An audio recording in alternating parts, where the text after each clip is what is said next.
পৃথিবীতে যিনি থাকতে পারতেন তিনিই তো থাকেন নাই। কথা বলুন ঠিক কিনা?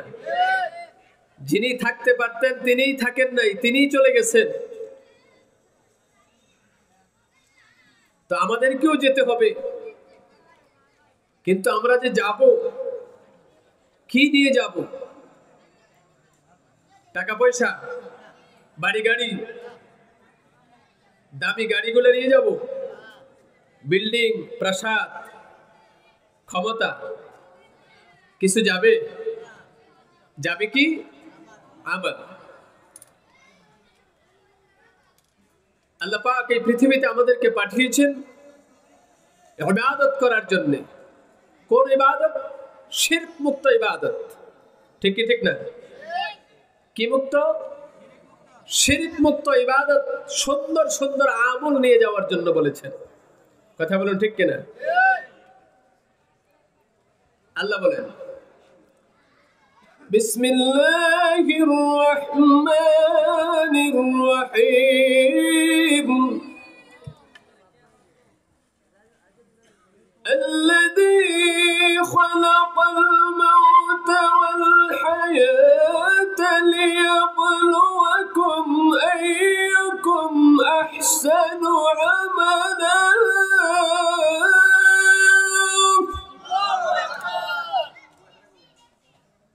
الذي خلق الموت والحياة ليبلوكم أيكم أحسن عملا। আল্লাহ বলে বান্দা আমি সৃষ্টি করেছি মাউত এবং হায়াত। কেন? আমি দেখতে চাই এই মৃত্যু এবং হায়াত, এই পৃথিবীতে আসার পরে মৃত্যুর আগ পর্যন্ত এই সময়টাতে কে কত বেশি সুন্দর সুন্দর আমল করতে পারে। এদিকে তাকান ভাই, ওদিকে তাকায় লাভ নেই। মিডিয়ার ভাইরা তাদের কাজ করতে দেন তাদেরকে, আপনার এদিকে তাকান। কোরআনের আলোচনা হচ্ছে, এদিক সেদিক তাকালে আদব হবে না বেয়াদবি হবে? আমি তো বুঝি আপনারা যার আকর্ষণে আসছেন উনিও আসবেন, আমার আলোচনা শেষে উনিও আসবেন। ঠিক কি ঠিক না? কিন্তু একটা কথা মনে রাখবেন, কোন বক্তার আকর্ষণে আলোচনায় আসলে জিরো। কথা বুঝেন? জিরো জিরো, কিছুই পাবেন না। আর যদি আল্লাহকে খুশি করতে এসে থাকেন, আল্লাহর হাবিবের প্রেম নিয়ে বসতে পারেন, ইখলাস ওয়ালা দিল নিয়ে বসতে পারেন, কোন বক্তা আসলো গেল এটা দেখার দরকার নাই। কথা বলুন ঠিক কিনা? আসরের পর থেকে মাগরিবের আগ পর্যন্ত এলাকার ওলামায়ে কেরাম আলোচনা করছে না? তারা কি নিজের কোনো ব্যক্তিগত কোনো কথা বলেছে? কোরআন থেকে বলেছে, কোরআন থেকে বলেছে। তাদের কথারও দাম আছে না নাই? আবার আজকের মাহফিলের যিনি রৌনক, উনি যখন কথা বলবেন উনিও এই কোরআন থেকেই বলবেন। ঠিক কি ঠিক না? এই জন্য কথা যে বলেছে, যে বলতেছে, কে বলতেছে ওইদিকে দেখার বিষয় না, কি বলতেছে ওটা দেখার বিষয়। কথা বুঝেন নাই? কে বলেছে, কে বলতেছে, বয়ান কে করছে? এই মসজিদের ইমাম সাহেব, না পাড়া মহল্লার কোন ইমাম সাহেব, অথবা মাদ্রাসার কোন তালিবে ইলম ছাত্র? কথা কে বলছে? আনিস মাহমুদ বলতেছে না নাগাইশের বিশা হুজুর বলতেছে? ওইদিকে দেখার বিষয় না, দেখার বিষয় হলো কি বলতেছে। কথা বুঝেন নাই? আমরা কার খুশির জন্য এসেছি? ইবাদত কার খুশির জন্য করব? জোরে বলুন। قل إن صلاتي ونسكي ومحياي ومماتي لله رب العالمين। যা কিছু করব সব কার জন্য? জোরে বলুন, কার জন্য? আরে ভাই, এই আয়াতটা আল্লাহ পাক তার হাবিবকে ইন্ডিকেট করে নাজিল করেছেন। ডাইরেক্ট ইনডাইরেক্টলি তার সমস্ত উম্মতের জন্য। আল্লাহু আকবার। বল হে রাসূল, আপনি বলুন ইন্না সালাতি, আমার নামাজ। কার নামাজ? নবীর নামাজ। আপনি বলেন আমার নামাজ, আমার রোজা, আমার কোরবানি, আমার বেঁচে থাকা, আমার চলে যাওয়া, সবকিছু সবকিছু হবে একমাত্র আল্লাহর জন্য। আল্লাহু আকবার। আমার বন্ধুগণ, আমার ভাইয়ারা, ওই মালিককে খুশি করে সুন্দর সুন্দর আমল নিয়ে কবরে যেতে হবে। আল্লাহ বলে, গোলাম, আমি পৃথিবীর জমিনে তোমাদেরকে পাঠিয়েছি, এ বান্দা, মাউত দিয়েছি, হায়াত দিয়েছি। আমি দেখতে চাই, পরীক্ষা করতে চাই, কে কত বেশি সুন্দর সুন্দর আমল করবা। বন্ধুগণ, আমার ভাইরা, এই জমিন থেকে সবাই বিদায় নিয়ে যেতে হবে। প্রত্যেকেই কবরে যেতে হবে। প্রত্যেক মুসলমানকে কবরস্থানের মধ্যে দাফন করা হবে তার আপন মাকবারায়, ঠিক কিনা? রে বন্ধুগণ, আমার ভাইরা, যারা হিন্দু ভাইদেরকে শ্মশানের মধ্যে রেখে তারা পুড়িয়ে ফেলতেছে, যারা আবার খ্রিস্টান ধর্মের আছে তারা বাক্স ভরে তারপরে তার সঙ্গে বিভিন্ন মাল সামান দিয়া তাকে মাটির নিচেই দিতেছে। কথা বলুন, ঠিক কিনা? বিভিন্ন ধর্মের লোক। আবার আফ্রিকাতে আরেক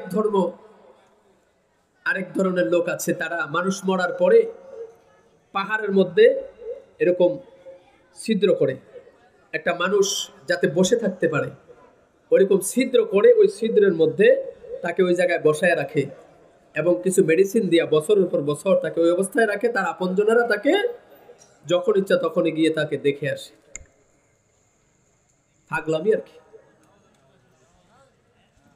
বলুন তো দেখি, যত ধর্ম আছে সমস্ত ধর্মের লোক যে যেখানেই কবরস্থ হোক, যে যেখানেই যাকে পোড়ানো হোক, মাছের পেটে যার মৃত্যু হয় সমুদ্রের মধ্যে তার দাফন হয়ে যায়। সমুদ্রের মধ্যে যার মৃত্যু হয় মাছের পেটের ভিতরে তার কি হয়ে যায়? বিলীন হয়ে যায়। আগুনে পুড়লে অনেক সময় হাড্ডি পর্যন্ত একেবারে বিনাশ হয়ে যায়, অস্তিত্ব আর থাকে না। কিন্তু বলুন তো দেখি, সবাই একদিন না একদিন ওই মালিকের দরবারে হাজিরা দেওয়া লাগবে কি লাগবে না? রে আমার মুসলমান ভাইয়েরা, এগো পর্দার অন্তরালের মা বোনেরা, এরে আমার যুবক, ওই মালিকের দরবারে তোমাকে আমাকে যেতে হবে। ইরজিই, ফিরে যেতে হবে, চলে যেতে হবে। ওই সময় বোঝা যাবে পৃথিবীর হায়াতের জিন্দেগি তুমি কিভাবে কাটাইলা। আল্লাহ বলে, আহসানু আমালা, আমি সুন্দর সুন্দর আমল দেখতে চাই। প্রশ্ন করি রে ভাই, সুন্দর সুন্দর আমলগুলার মধ্যে আজকের এই মুসলমান এই তাফসীরুল কোরআন মাহফিলটাও আছে কি নাই? সুন্দর আমলগুলোর মধ্যে এটাও একটা, তার কারণ হলো এই জায়গাকে আল্লাহ পছন্দ করে। আল্লাহু আকবার। আল্লাহর হাবিব বলেন, লা ইয়াযকুরু কওমুন লা ইয়াকুদু কওমুন ইয়াযকুরুনাল্লাহ ইল্লা হাফাতহুমুল মালায়েকা ওয়া গাশিআতহুমুর রাহমা ওয়া নাযালাত আলাইহিমুস সাকিনা ওয়া যাকারাহুমুল্লাহু ফী মান ইনদা লা ইয়াকুদু কওমুন ইয়াযকুরুনাল্লাহ। যেই জায়গার মধ্যে আল্লাহ পাকের জিকির করা হয়, জোরে বলুন সুবহানাল্লাহ, আল্লাহ পাকের স্মরণ করা হয়, আল্লাহর হাবিব বলেন, আলাইকুম বিমুজালাসাতিল উলামা। যেই জায়গার মধ্যে উলামায়ে কেরামের মাজলিস হয়, কোরআনের আলোচনা হয়, কোরআনের তাফসীর হয়, আল্লাহর হাবিবের মুখসৃত বাণী হাদিস শরীফ থেকে আলোচনা করা হয়, ওই জায়গার মধ্যে আল্লাহ পাক, ও বন্ধুগণ আমার ভাইয়েরা, এই মানুষগুলার সাথে সাথে অসংখ্য অগণিত ফেরেশতা নাজিল করে দেয়। জোরে বলুন আল্লাহু আকবার। শুধু তাই না, ওই জায়গার মধ্যে যারা বসে যায় তাদের মনের মধ্যে আল্লাহ শান্তি নাজিল করে। ওয়ানাজলাত আলাইহিমুস সাকিনা, সাকিনা শব্দের অর্থ হলো মনের প্রশান্তি। মনের প্রশান্তি। ভাই ডোন্ট টক, কোনো সাউন্ড করবেন না, ইশারা কাজ করেন। মনের ভিতরে প্রশান্তি নাজিল করে, ঠিক কিনা? এখানে এই যে আপনারা সামিয়ানার নিচে বসছেন, যারা সামিয়ানার নিচে কমপ্লিট বসে গেছেন, তাদের মনের মধ্যে কোনো অশান্তি আছে না? একটা শান্তি লাগতেছে না? কথা বলেন, শান্তি লাগতেছে না? আর যারা রাস্তাঘাটে বাইরে দাঁড়ায় রয়েছে তাদের ভিতরে একটা অশান্তি আছে, তারা চিন্তায় আছে ঢুকবো কি ঢুকবো না। কথা কোন ঠিক কিনা? ঢুকলে আবার বাইরে যেতে পারবো কিনা, না আটকে যাই। কথা কোন ঠিক কি ঠিক না? তবে মনে রাখবেন এই সামিয়ানার নিচে সবাই ঢুকতে পারবে না। আল্লাহ যাকে পছন্দ করবে আল্লাহ পাকের কুদরতে হাত দ্বারা ধাক্কা দিয়ে এই সামিয়ানার নিচে ঢুকাইয়া দিবি। তার কারণ কি? আল্লাহর হাবিব বলেন ওই সমস্ত জায়গাগুলোর মধ্যে যদি কোরআন ও হাদিসের বয়ানের মধ্যে যদি কোনো মানুষ বসে যায়, তারা আমলনামা থেকে গুনাহগুলা টোটালি আলাদা করে প্যাকেট করে বোঝা বেঁধে ফেরেশতা তার মাথার মধ্যে নিয়ে এই প্যান্ডেলের বাহিরে দাঁড়ায় যায়। সুবহানাল্লাহ। বাড়িতে গিয়ে বললেন, আপনারা যারা ভিতরে ঢুকছেন এই মুহূর্তে আপনাদের আমলনামায় আপনাদের শরীরের সাথে কোনো গুনাহ নাই। আপনার গুনাহগুলা আপনার এক একজনের জন্য এক একটা ফেরেশতা গুনাহগুলা নিয়ে সামিয়ানার বাহিরে দাঁড়ায় রয়েছে। আপনি যদি ইখলাস ওয়ালা দিল নিয়া, কি দিল? ইখলাস ওয়ালা দিল নিয়া এইখানে আখিরি মুনাজাত পর্যন্ত বসে থাকতে পারেন, বসে থাকেন। আর আখিরি সময়ে তওবা যদি করতে পারেন, তওবা করে চোখের পানিটা যদি ছেড়ে দিতে পারেন, আল্লাহর হাবিব বলে আমার ওই উম্মতের প্রতি আল্লাহ খুশি হয়ে যাবে। তার তওবা যদি খাস তওবা হয়ে যায়, তুবু ইলাল্লাহি তাওবাতান নাসুহা। ও বান্দা, ওই যে ফেরেশতার কাঁধে তোমার গুনাহগুলা নিয়ে বহন করে বাহিরে দাঁড়ায় আছে, ওই ফেরেশতাকে আল্লাহ পাক সাথে সাথে ওয়ার্ডার করে দিবে, ফেরেশতারে আমার গোলাম, আমার যুবক বান্দা, আমার গোলাম আমার ভয়ে চোখের পানি ছেড়ে দিয়ে আমি মালিকের কাছে তওবা করেছে, ইখলাস ওয়ালা দিল নিয়ে আমি রবের ভয় আর আমার হাবিবের মোহাব্বত নিয়ে তওবা করেছে। তার চোখের পানি, তার কথাগুলা, তার অ্যাপ্লিকেশন আমি মালিক মঞ্জুর করে নিয়েছি। সে আজকে শয়তানকে খুশি করে নাই, বন্ধু বান্ধবকে খুশি করে নাই, বন্ধুদের আড্ডায় পড়ে দোকানে পাটের সময় দেয় নাই, বাড়ির মধ্যে বসে থাকে নাই। আমার গোলাম আমি মালিকের ভয়ে, কারণ হলো আমার আযাবের ভয় তার কলিজায় ঢুকছে। আমি আল্লাহর আযাব বড় কঠিন, বড় কঠিন। লা ইউআযযিবু আযাবাহু আহাদ। ওই গোলাম বিশ্বাস করে নিয়েছে আমি মালিকের আযাবের চাইতে কঠিন আযাব কারো হবে না, আর আমি মালিকের বাঁধনের চাইতে কঠিন বাঁধন আর কারো হবে না। লা ইউআযযিবু আযাবাহু আহাদ ওয়া লা ইউসিকু ওয়াসাকাহু আহাদ। আমার আযাবও কঠিন, আমার বাঁধনও শক্ত। আল্লাহু আকবার। ও ফেরেশতা, আমার আব্দুর রহমান, আব্দুর রহিম, আব্দুল কুদ্দুস সে সামিয়ানার নিচে বসে বসে আমি মালিকের ভয় কলিজার মধ্যে নিয়ে আমার সঙ্গে ওয়াদা করেছে, তওবা করেছে। আমি তার এই তওবাতে খুশি হয়ে গেলাম। ও ফেরেশতা, এই যে গুনার বোঝা তোর কাঁধের মধ্যে আমার বান্দার, এই গুনার বোঝাগুলো আমার ওই বান্দাকে আর ফিরায় দিস না, ফিরায় দিস না। এই গুনাহগুলা বঙ্গোপসাগরের পানির ঢেউয়ের মধ্যে ফালাইয়া দি। আল্লাহু আকবার।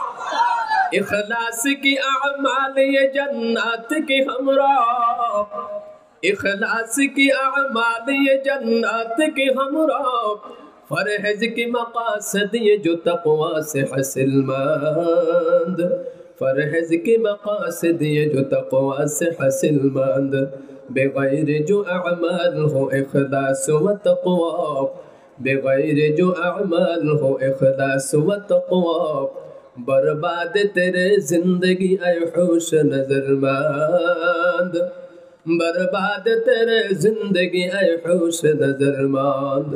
तो मर्द मुसलमान हो तो, मर्द मुसलमान, एक हाथ में तलवार एक हाथ में कुरान, एक हाथ में तलवार एक हाथ में कुरान, तौहीद तो सीना में अमानत है हमारा, आसान ही मिटाना नमो निशा हमारा, अल्लाहु अकबर, आसान ही मिटाना नमो निशा हमारा। उम्मत में तुम्हारी है गुलामों में तुम्हारा, तकदीर हमारी है मुक़द्दर है हमारा, तकदीर हमारी है मुक़द्दर है हमारा। ऐ मीम में महबूब है मतलब का इशारा, फिर क्यों न हो महबूब खुदा नाम मोहम्मद, फिर क्यों न हो महबूब खुदा नाम मोहम्मद। अल्लाहु अकबर।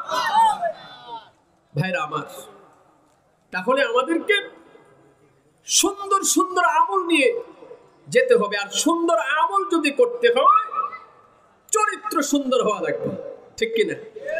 দুশ্চরিত্রের মানুষ কোনোদিনও সুন্দর আমল করা সম্ভব না, কথা বলছেন? আমি আপনাদের সামনে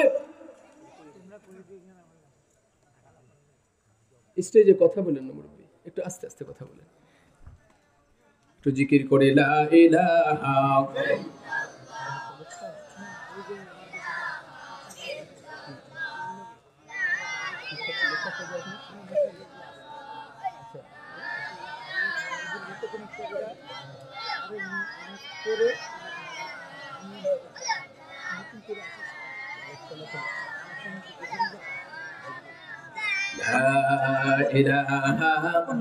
ইল্লাল্লাহু মুহাম্মাদুর রাসূলুল্লাহ সাল্লাল্লাহু আলাইহি ওয়াসাল্লাম।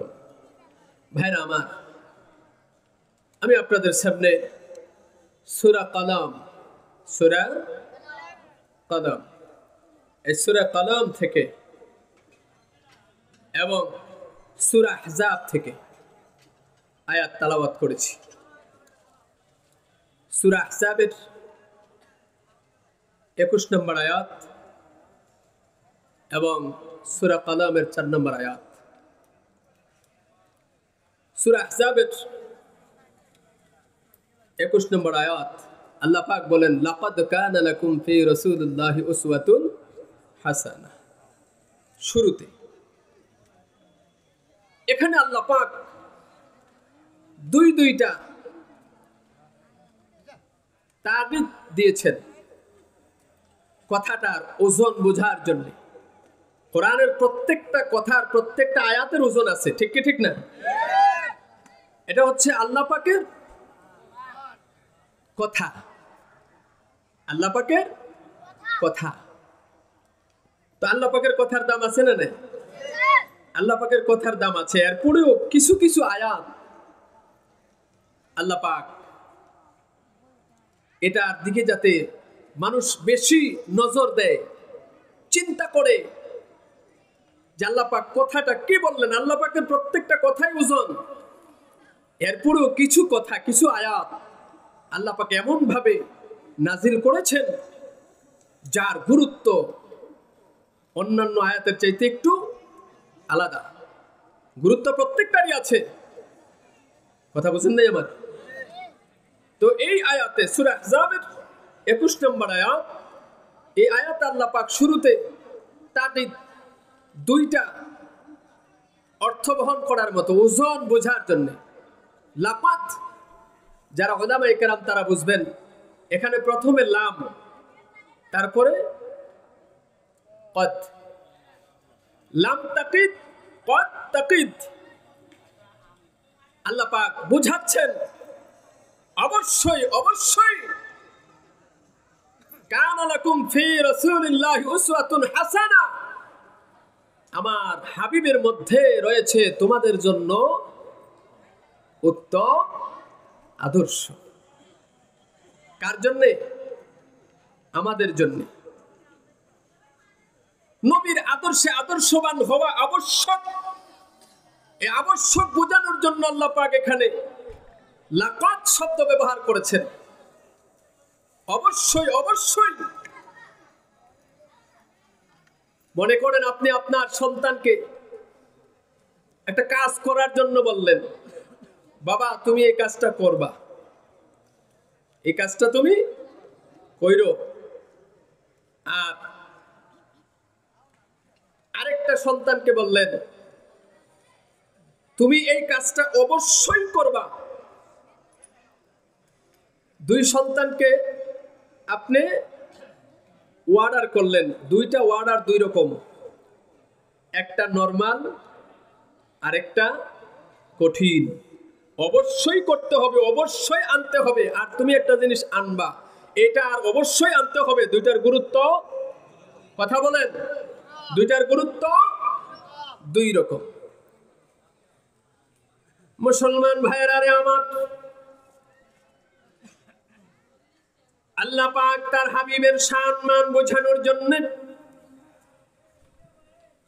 সূরাতুল আহজাবের 21 নম্বর আয়াতের শুরুতে আল্লাহ বলেন, লাকাদ কানা লাকুম ফি রাসূলিল্লাহি উসওয়াতুন হাসানা, অবশ্যই তোমাদের জন্য রাসূলুল্লাহর মধ্যে রয়েছে উত্তম আদর্শ। আমরা কি সেই আদর্শের মধ্যে আছি? আল্লাহ পাক ওয়ার্ডার করে বুঝিয়েছেন, আমার হাবিবের আদর্শ অনুযায়ী তোমাদেরকে চলতেই হবে। আমার হাবিবের আদর্শের বাহিরে যত আদর্শ আছে সব আদর্শ বাতিল, সব আদর্শ পচা মার্কা, সব আদর্শ হলো নষ্ট ভ্রান্ত। আর আমার দোস্ত, আমার হাবিবের আদর্শ হলো সঠিক আদর্শ। তার কারণ হলো আমার আল্লাহ, বন্ধুগণ আমার ভাইয়েরা, সূরা কলামের মধ্যে বলেন, وَإِنَّكَ لَعَلَى خُلُقٍ عَظِيمٍ।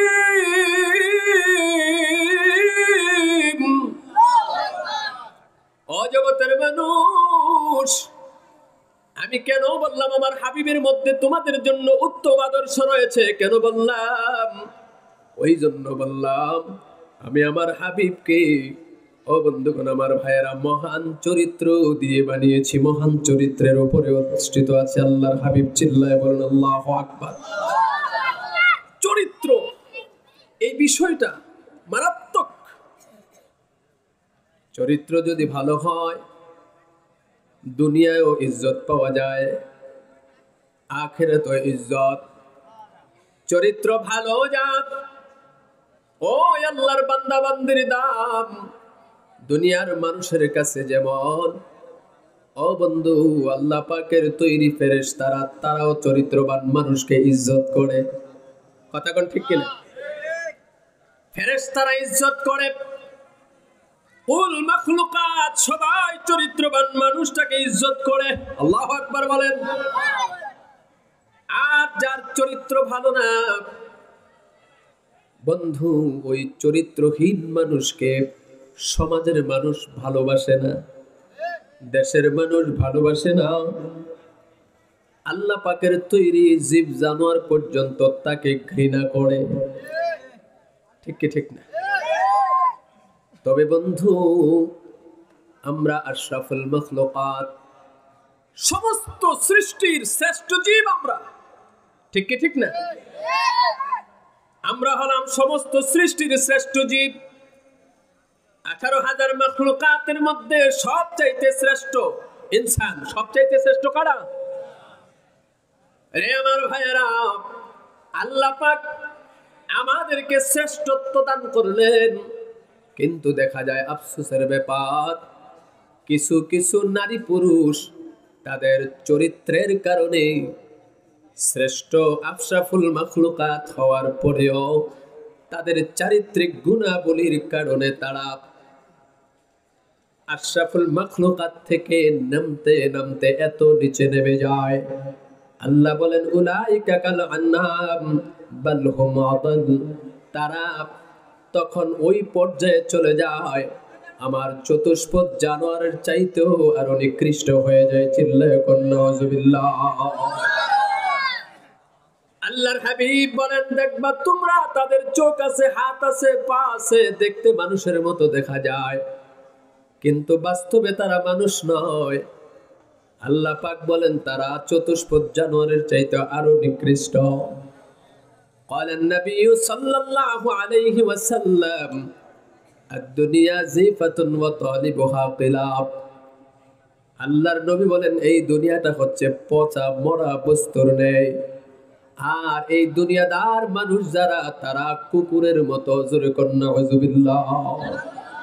তারা কুকুরের মতো। ভাইরা আমার, আল্লাহর হাবিবকে মহান চরিত্র দিয়েছেন। চরিত্র তিন প্রকার, মনে রাখবেন। জান্নাতি মানুষদের চরিত্র কয় প্রকার? এদিকে নজর দেন। জান্নাতি মানুষের চরিত্র কয় প্রকার? তিন প্রকারের চরিত্র কিতাবে পাওয়া যায়। আল্লাহ বলেন এক নম্বরের চরিত্র, ওই চরিত্রের নাম হচ্ছে খুলুকে আযীম। খুলুকে আযীম। দুই নম্বর চরিত্র হচ্ছে খুলুকে করিম। তিন নম্বর চরিত্রের নাম হচ্ছে খুলুকে হাসান। সুবহানাল্লাহ বলেন। খুলুকে আযীম, খুলুকে করিম, খুলুকে হাসান, মহান চরিত্র, উত্তম চরিত্র, সুন্দর চরিত্র।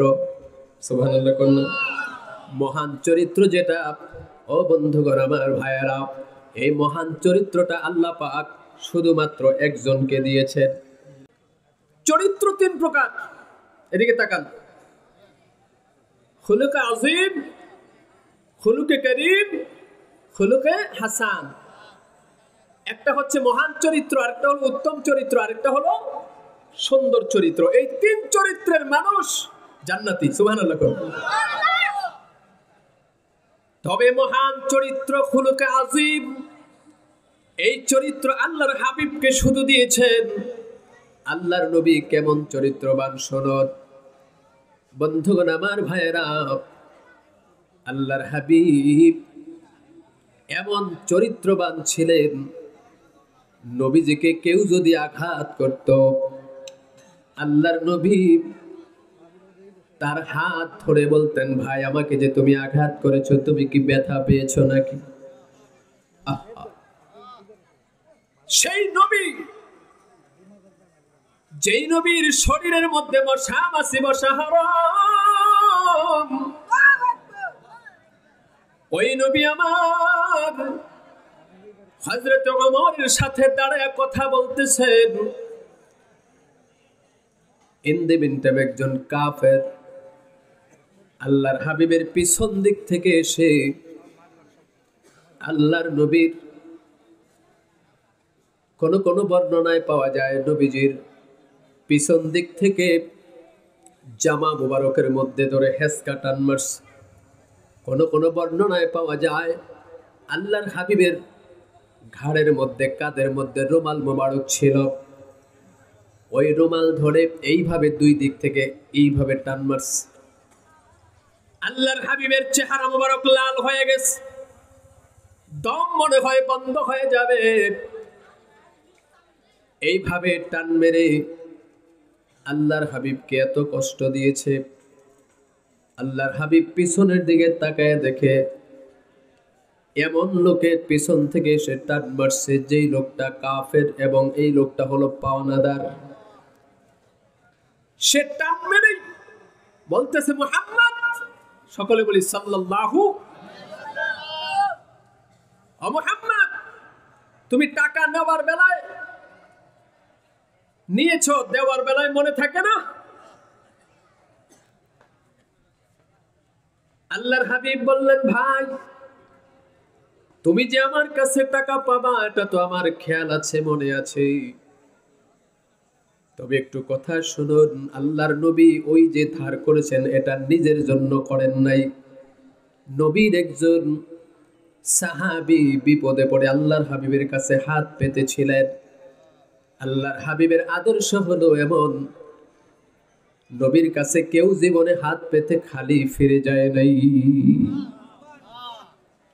নবীজির কাছে কেউ যদি কিছু চাইতেন, তাৎক্ষণিক নবীর কাছে না থাকলে অন্য কারো কাছ থেকে ধার করে এনে হলেও তার বিপদটা সারাই দিতেন। আল্লাহু আকবার।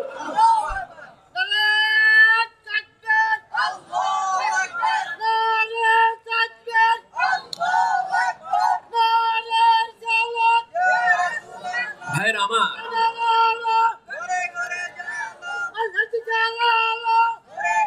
আল্লাহর হাবিবের চরিত্র দেখেন কেমন। আল্লাহর নবী বলতেছে, ভাই তুমি যে পাওনাদার এটা আমি জানি, আমার খেয়াল আছে, তবে টাকাটা তো আরো 2 দিন পরে দেওয়ার কথা, ডেট হলো আরো 2 দিন পরে দেওয়া, তুমি 2 দিন আগে এসে এভাবে আমার সাথে আচরণ করলা। ভাই তুমি যে আমাকে এইভাবে ধরে টান মারছো, তুমি কি তোমার হাতে কোনো ব্যথা পাইছো নি? আল্লাহু আকবার। হযরত ওমর তো ওই দিক দিয়ে রাগে, ওমরের শরীরের গোশতগুলো লাফাইতেছে, থরথর করে ওমর কাঁপতেছে। হযরত ওমর বলতেছে, ইহুদি আজকে বাইচা গেলা, নবী আমার সামনে, আল্লাহর হাবিব যদি সামনে না থাকতো আর এই বেয়াদবি তুমি করতে, তোমার গর্দান থেকে কল্লাটা আমি আলাদা করে দিতাম। আল্লাহু আকবার। এরপরে হযরত ওমর তার দিকে রাগান্বিত হইয়া ক্রোধ এইভাবে সামনের দিকে যাইতেছে, তাকে মারবে। তার কারণ হলো সাহাবায়ে কেরাম নবীকে ভালোবাসে। কেমন ভালোবাসে রে মুমিন, তারা তাদের পৃথিবীর জাগতিক যত সম্পদ আছে তারা তাদের সন্তানের চাইতেও, বিবির চাইতেও, মা বাবার চাইতেও, এমনকি নিজের জীবনের চাইতেও বেশি আল্লাহর নবীকে ভালোবাসে। জোরে কোন ঠিক কিনা? আল্লাহর হাবিব বলেন, ক্বালান নবী সাল্লাল্লাহু আলাইহি ওয়াসাল্লাম, লা ইউমিনু আহাদুকুম হাত্তা আকুনা আহাব্বা ইলাইহি মিন ওয়ালিদিহি ওয়া ওয়ালাদিহি ওয়ান নাসি আজমাইন। ততক্ষণ পর্যন্ত তোমরা কামেলে মুকাম্মেলে ঈমানদার হতে পারবে না যতক্ষণ না পর্যন্ত তোমরা তোমার সম্পদ, তোমাদের ছেলে মেয়ে, তোমাদের স্ত্রী, পরিবার পরিজন, মা বাবা সহ এমনকি তোমার নিজের জীবনের চাইতে বেশি আমি নবীকে ভালোবাসতে না পারবা, ততক্ষণ পর্যন্ত তোমরা পরিপূর্ণ ঈমানদার হতে পারবা না। হযরত ওমর আল্লাহর হাবিবকে নিজের জীবনের চাইতে বেশি ভালোবাসে। ওই ওমর আল্লাহর নবীর সামনেই ওই ইহুদিকে মারবে এমন ধরনের ধমক চোখ লাল করে তাকে দিয়েছে। আল্লাহর হাবিব হযরত ওমরকে থামায় দিয়ে বললেন, ওমর, ওমর তার সাথে এমন আচরণ করো না, কারণ সে পাওনাদার। ওমর যাও, যেহেতু 2 দিন পরে দেবার কথা 2 দিন আগেই চলে আসছে, ওমর রে যাও যাও, তুমি সালতানাতের গোডাউনে যাও। সালতানাতের গোডাউনে গিয়া ওমর ওইখান থেকে তার পাওনা পরিশোধ করে দাও। ওমর সে এত দিরহাম পাবে, এই সম পরিমাণ অর্থ সে পাবে, এটা তো দিবাই, উল্টা আরব এটার সাথে কিছু বেশি, মনে করেন 10 দিরহাম অথবা 20 স্বর্ণ মুদ্রা তাকে বেশি দিবা। আল্লাহর নবীকে ওমর ডাক দিয়া কয়, রাসূলুল্লাহ, ইয়া হাবিবাল্লাহ, বেশি দিব কেন? বলে, ওমর বেশি দেবা এই জন্য, সে যতটুকু পাওনা আছে এটা দেওয়ার পরে বেশি দেবা এই জন্য তুমি একজন পাওনাদারের সাথে খারাপ আচরণ করেছ, তাকে চোখ রাঙ্গা করে তাকে ধমক দিয়েছ, এই জন্য এটা পানিশমেন্ট। আল্লাহু আকবার বলেন। নবীর কেমন চরিত্র রে মুমিন, আল্লাহর হাবিবের চরিত্রে চরিত্রবান হতে হবে আমাদেরকে। ও বন্ধুগণ আমার ভাইয়েরা, কেমন নেতা ছিলেন আমার নবী, আল্লাহর হাবিব পয়গম্বর আরবি সাল্লাল্লাহু আলাইহি ওয়াসাল্লামের বিবি হযরতে আয়েশা, হযরতে আয়েশাতুল হুমায়রা। আল্লাহর হাবিব দেখেন স্ত্রীদের সাথে কেমন ব্যবহার করতেন, খুলুকে আযীম কারে বলে। আজকে আমরা নবীর উম্মত দাবি করি, কিন্তু আল্লাহর হাবিবের চরিত্র আমাদের মাঝে একেবারে নাই বললেই চলে, ঠিক কিনা? নবীর আদর্শের মধ্যে আমরা নাই। ও বন্ধু, নবীর আদর্শের বাহিরে থাইকা কঠিন কালেও জান্নাতে যাওয়া সম্ভব হবে না, ঠিক কিনা? নবীর আদর্শের বাহিরে থাকিয়া কবরে শান্তি পাওয়া যাবে না।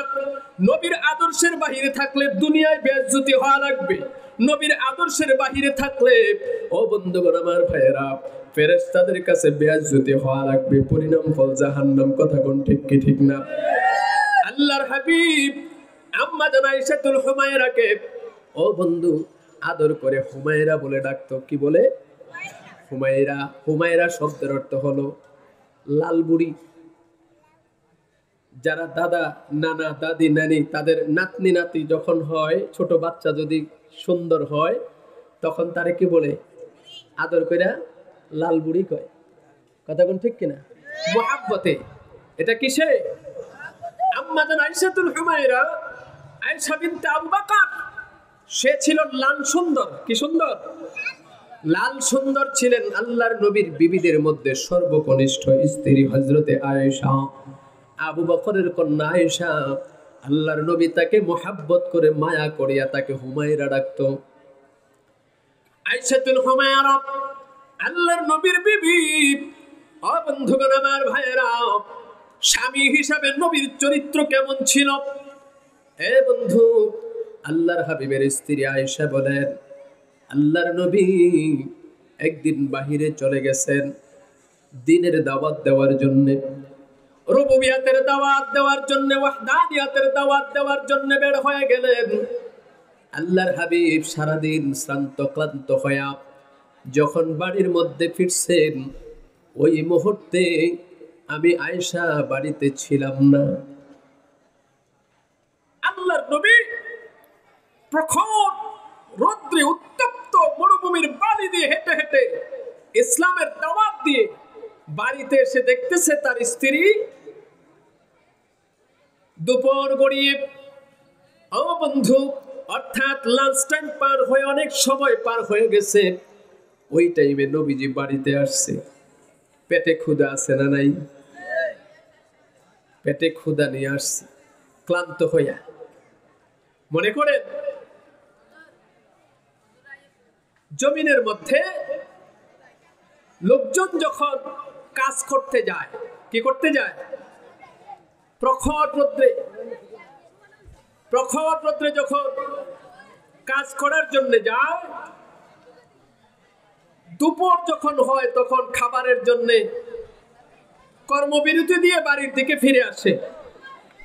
ওই সময় ক্লান্ত শ্রান্ত হয়ে ক্ষুধা নিয়া বাড়িতে আসে। আসার পরে যদি দেখে যে বিবি ঘরে নাই, তখন মেজাজটা কি ভালো থাকে না আরো খারাপ হয়?